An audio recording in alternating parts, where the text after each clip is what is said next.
আসসালামু আলাইকুম।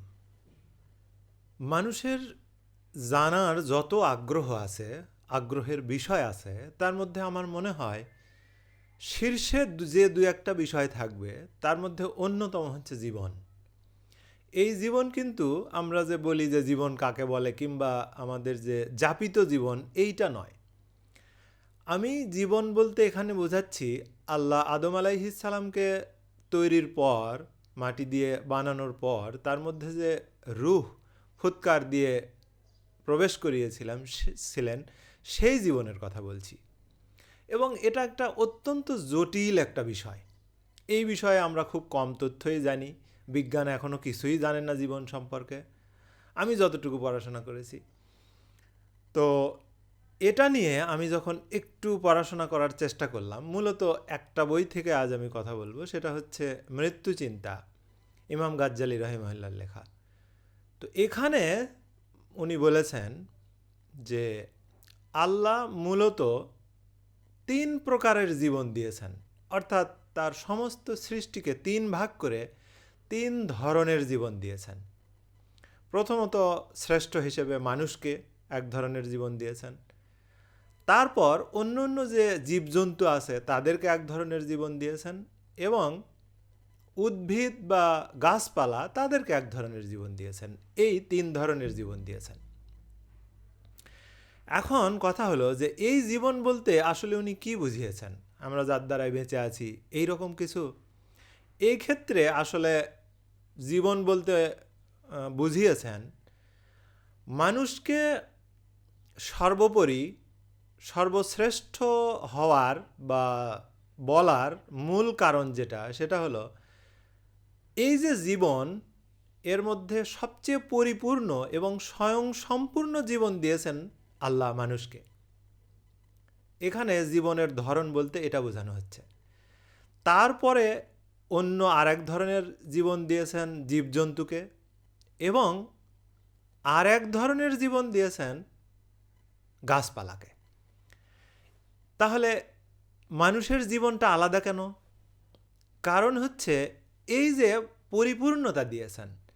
এবং এখানে আরও একটা জিনিস বলেছেন, সেটা হলো এই পরিপূর্ণতার দ্বারায় তাকে অনেক রকমের জ্ঞান দিয়েছেন, তাকে উপলব্ধি করার ক্ষমতা দিয়েছেন, এবং সবচেয়ে বড় কথা, উপলব্ধি অন্য অন্য প্রাণীও করতে পারে, কিন্তু এই যে জ্ঞানের যে বিষয়টা, এবং সেই জ্ঞানটারও একটা তুলনা করে এরকম করে বলেছেন যে মানুষকে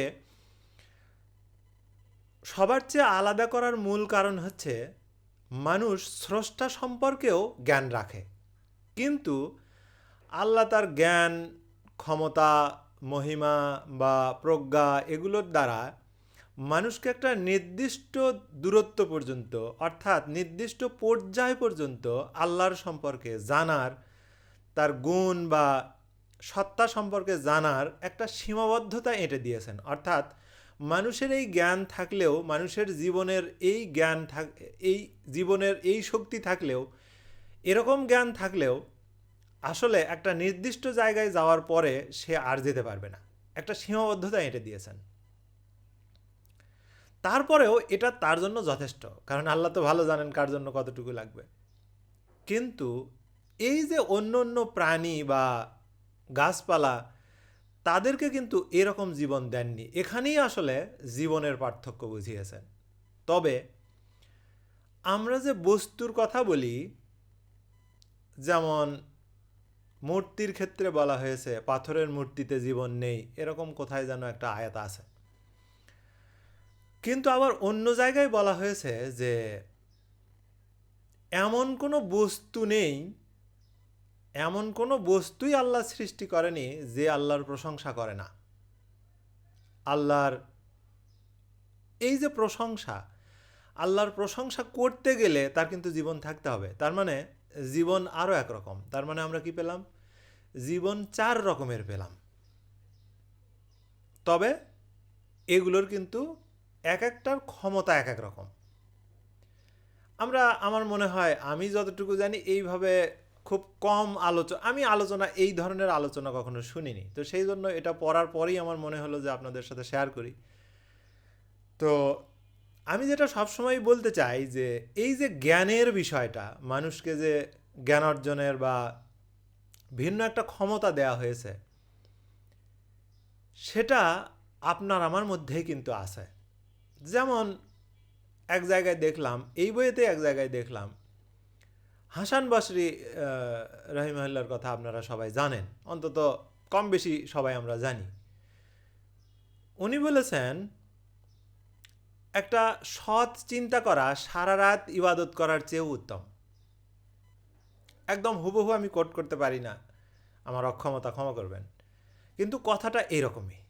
আবার আবদুল্লাহ ইবনে আব্বাস রাদিয়াল্লাহু আনহু বলেছেন, একজন মানুষ যদি চিন্তার সাথে মধ্যম প্রকৃতির, একদম শ্রেষ্ঠ প্রকৃতির নয় কিন্তু মধ্যম প্রকৃতিরও 2 রাকাত নামাজ আদায় করেন, সেটা অমনোযোগের সাথে সারা রাত ইবাদতের চেয়ে উত্তম।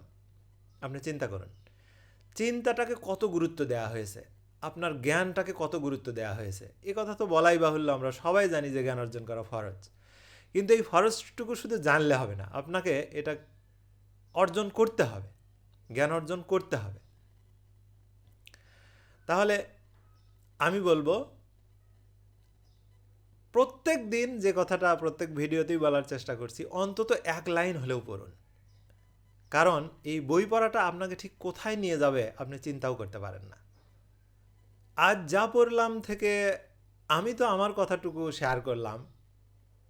আপনি কি আজ কিছু পড়েছেন? যদি পড়ে থাকেন, তাহলে কি পড়েছেন সেটা কি মন্তব্য করে জানানো যায়? সম্ভব হলে জানাবেন। কথা হবে পরের ভিডিওতে, আবার নতুন কোনো বিষয়ের ওপর, নতুন কোনো বই থেকে। ভালো থাকবেন। আল্লাহ হাফেজ।